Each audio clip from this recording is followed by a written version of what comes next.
Hello, you're watching Dukascopy TV and this is the first Targets in Focus of the week. I'm Ben Jones and joining me on the line to discuss how some emerging market currencies may fare in the future against the dollar is Una Park from Commerzbank. Now to begin with, Una, if we can talk about the Mexican peso. The currency dropped last week against the dollar after a decline in construction throughout September.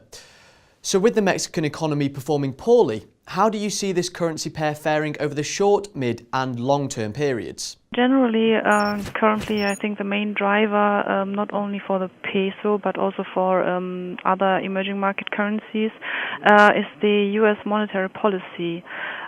Speculations about an early tapering by the US Fed is negative for the peso, and if speculations are pushed back, then this is positive for the peso. Since there is still a lot of uncertainty regarding the timing, I think this factor will stay the main driver in the next couple of weeks, maybe months.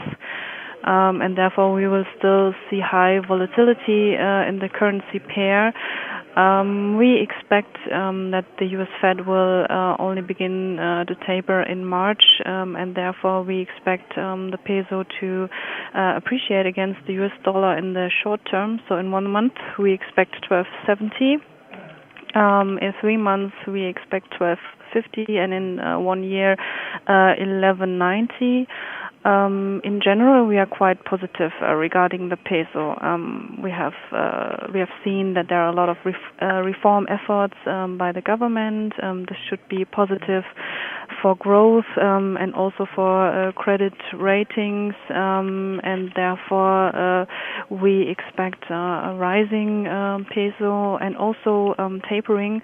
In the case of the Mexican peso, at least, should be positive because the US Fed will only start to taper if the US economy is on a recovery path, and since the Mexican economy is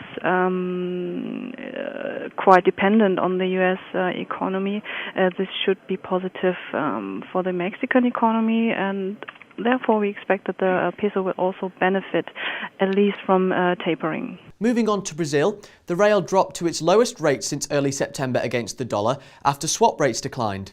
The currency had been on a rise prior to that, so what are your predictions for this pairing over the 1, 3 and 12-month periods, and what brings you to these conclusions? Yeah, regarding the real, we are rather skeptical. There are a lot of fundamental problems. First of all, weak growth, but also high inflation. So the Brazilian central bank has a difficult job to do. There's also a rising current account deficit, and recently there were some concerns regarding the fiscal position of the government, and also this led to concerns that there might be a credit rating downgrade. And therefore, there are a lot of fundamental issues. So we are rather expecting dollar real to stay around the levels of 230 in the next 12 months. We have also presidential elections next year in October. This might put some pressure on the real. However, we don't expect this to have a real big effect, since we expect that current President Rousseff will be re-elected, and therefore the effect should be only short-lived. And finally, if we can look at the Colombian peso, the currency was very strong against the dollar towards the start of the month, but has been weakening since then. What are your predictions for the dollar-Colombian peso pair over the next 1, 3 and 12 months? The Colombian peso, we think, should be able to rise against the US dollar slightly at least. The Colombian central bank decided to to slow down its dollar purchases, and therefore this should help the Colombian peso to appreciate against the dollar.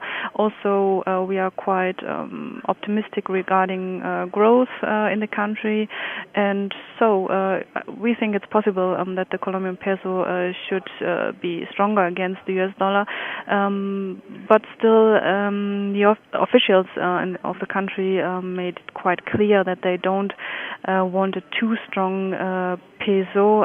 They always say that levels around 1,900 and 1,950 are preferable for them, and that's why we only see a gradual appreciation against the US dollar. If the peso would appreciate further, then we should expect more efforts by the central bank to slow down this trend.